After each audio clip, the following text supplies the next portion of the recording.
Hello, everyone, and welcome to this CUBE conversation. I'm Lisa Martin. I'm excited to be joined by one of our CUBE alumni, John Maddison, the EVP of Products and the Chief Marketing Officer at Fortinet. John, welcome back to the program. Good to see you. Hi, Lisa. Good to be here again.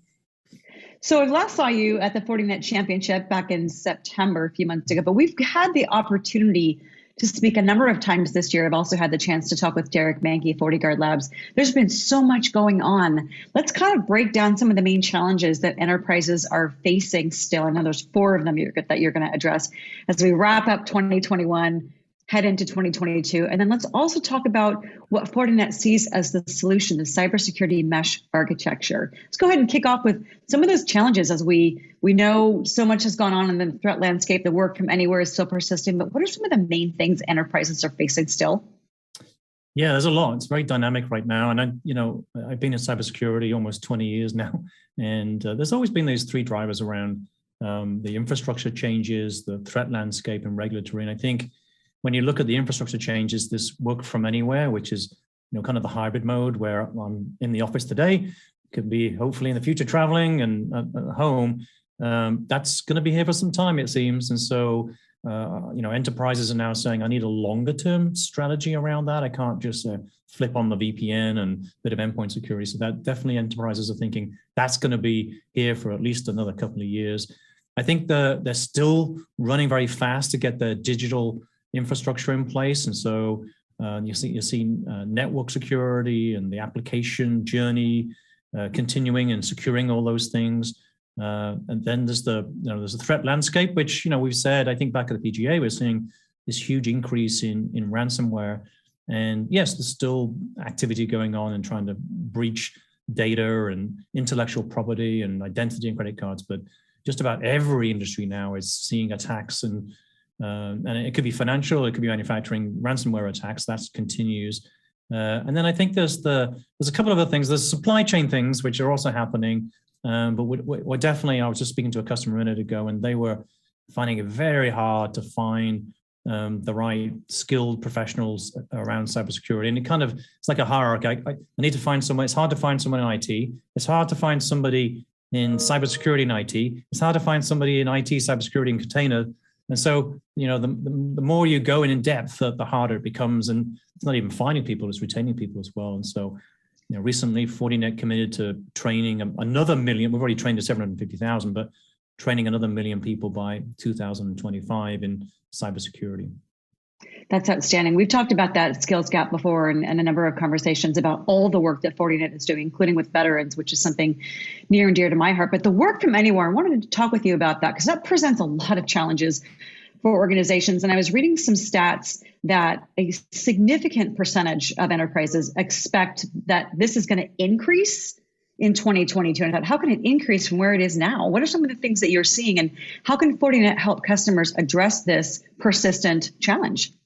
Yeah, well, I think it's an increase, or it's just the ratio between at home and at work and travel might be changing. And again, as I said, I think a lot of companies said, well, let's just put something in place now and it's going to go away. Well, it isn't going away. And so what Fortinet are looking to do, and I think it's not just one point product, it is a combination of technologies. It could be endpoint security. We're even looking at, at home networking through our own devices or our partnership with Linksys. It is looking at that zero trust architecture. It is looking at more network security, whether it be in the data center or in the cloud. I think what's important, though, is 2 things. One is that no matter if you're on the network, off the network, or traveling per se, then you need the user experience to be the same or simple. I can't just change the way I work because I'm at home versus travel versus, in the office. And the security needs to be consistent on those 3 places as well. So our goal, when we bring some of those solutions together, zero trust and endpoint and network security and policy and identity, is to give the same user experience, a simple user experience, and the high level of enterprise security, no matter if you're on or off the network. And those are the key. And I think today customers kind of struggle because they've probably got 4 or 5 vendors in those different areas, and they're trying to make them to work, and it's very hard. And so that's why we put forward more of a platform approach per use case for doing that. Let's talk about some of those key use cases. You mentioned ransomware a minute ago, and I just as of a couple of days ago, Kronos is the latest big name organization to be hit. A lot of folks concerned. So many big companies and small companies rely on them. Is that going to affect the last paycheck in December? But that's a use case that Fortinet has been covering for a long time. I think when we spoke a few months ago, 2020 to 2021, ransomware was up nearly 11-fold. What are some of the things going on there, and how are you guys working with customers to address that as we enter 2022? Yeah, well, I definitely think we also saw the recent vulnerability, the Log4j, and that sits in a lot of systems. Now that sits in a lot of customer systems. It sits in a lot of security systems as well, by the way. So we come back to this, supply chain issue. And so customers kind of accepting that this is going to be as this attack surface of the network and cloud and devices and users and whether on and off the network, keeps continuing to expand. They're going to accept that these 0 days are going to come along. They also understand the sophistication of the threats. We're seeing a lot of activity of the threats in the reconnaissance phase. They're looking at your external attack surface and looking at how they can get in. And so I think customers are accepting that this is just getting more sophistication. There's a bigger attack surface.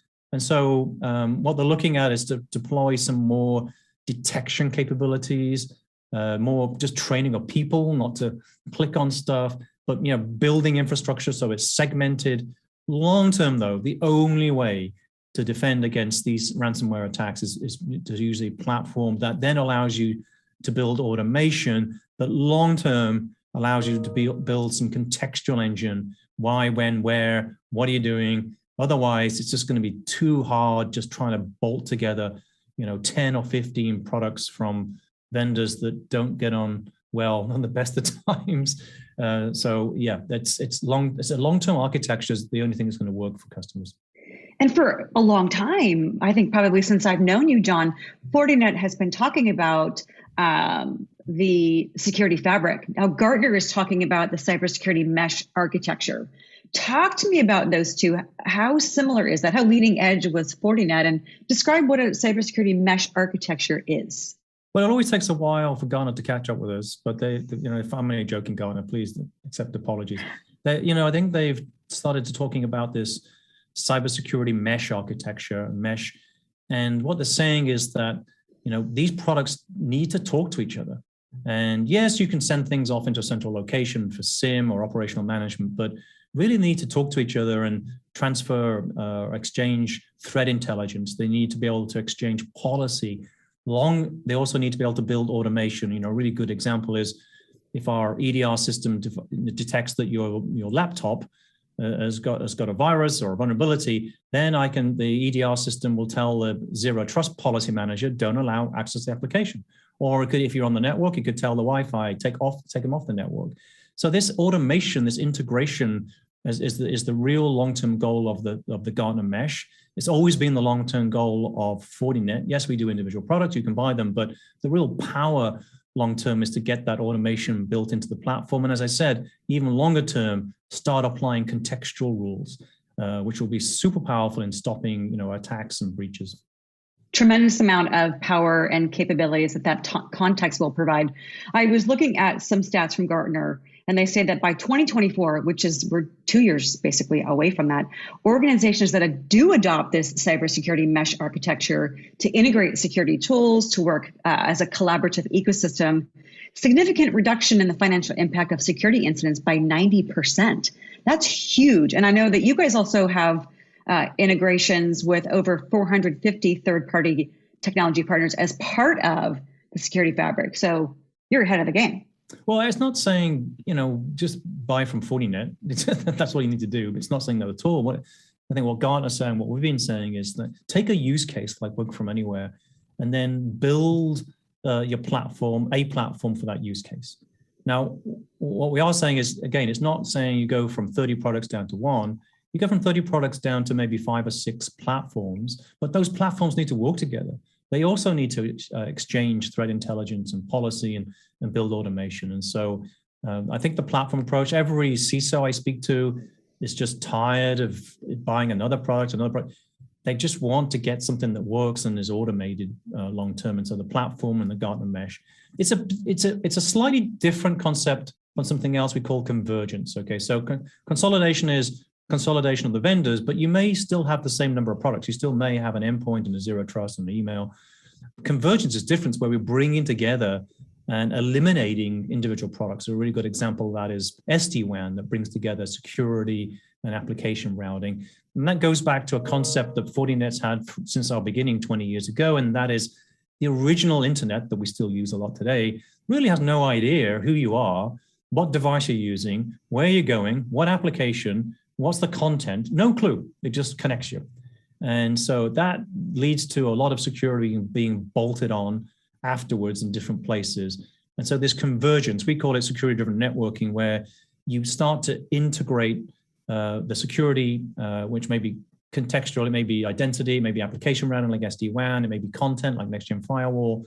You bring those together. Now, when you do that, you do face some compute challenges, and we've been one of the pioneers in building ASICs that allow this acceleration to bring this convergence together. But that's another area that's happening as well.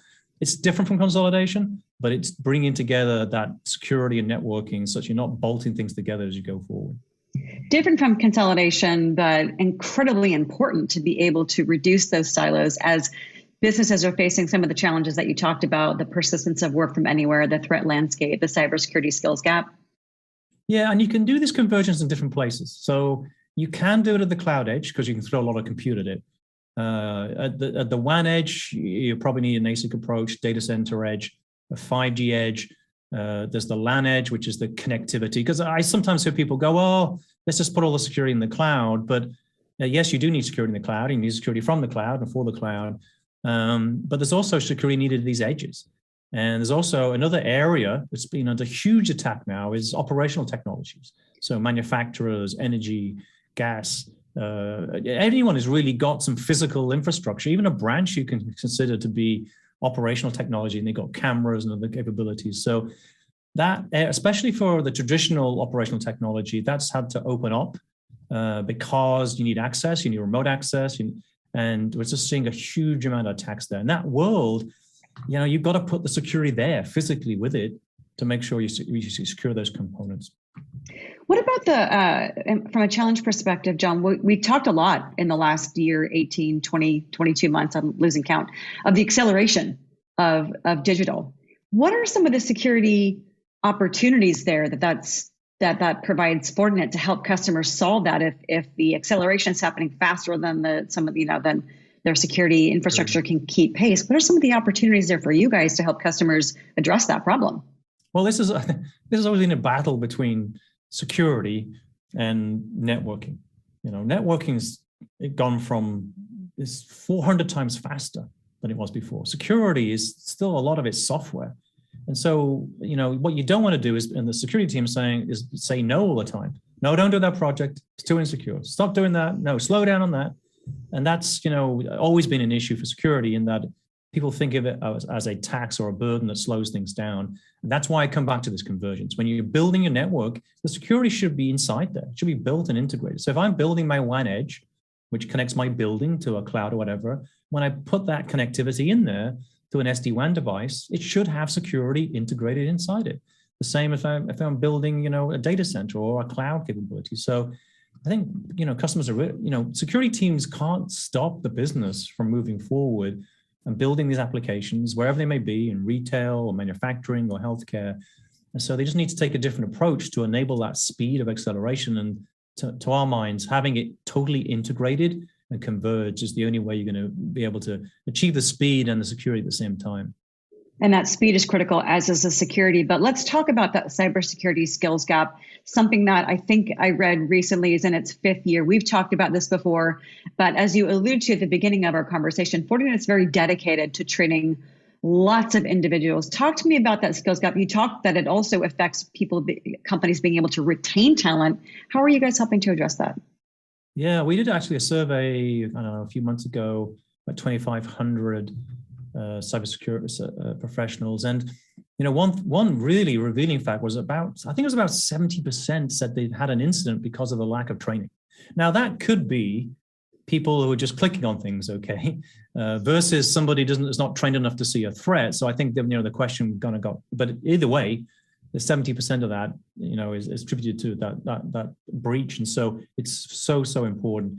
And right from the start, Fortinet has provided training. We provide free training to our partners, free training to our customers.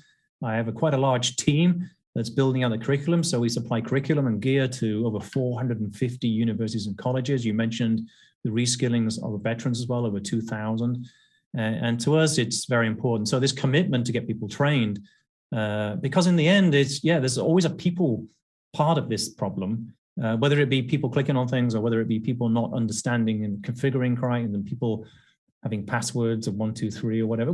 All these things, all these human things need to get, we need to get educated and trained on. And so we'll continue that. I think 1 million is probably not enough. It probably should be 2 million, but we'll try our best to get people trained as much as possible. And then the other thing that I also saw in the survey was that once certified, employees felt that was extremely important.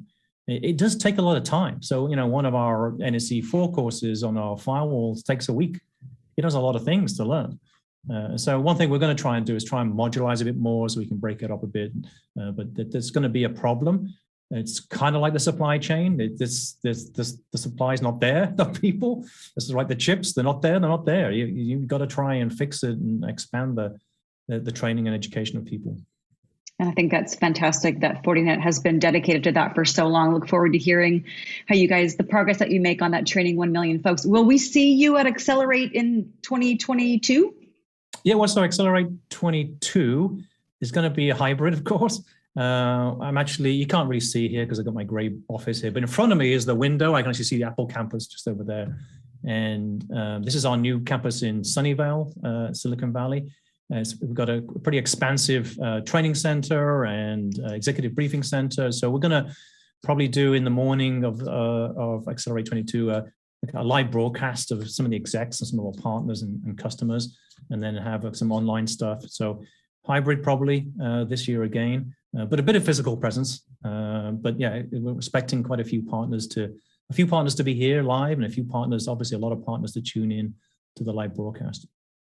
That's fantastic. I look forward to that hybrid event. John, great to see you as always. Thank you so much for the update and sharing what enterprises, the battles that they're facing, how Fortinet and the cybersecurity mesh can help. We look forward to seeing you in 2022.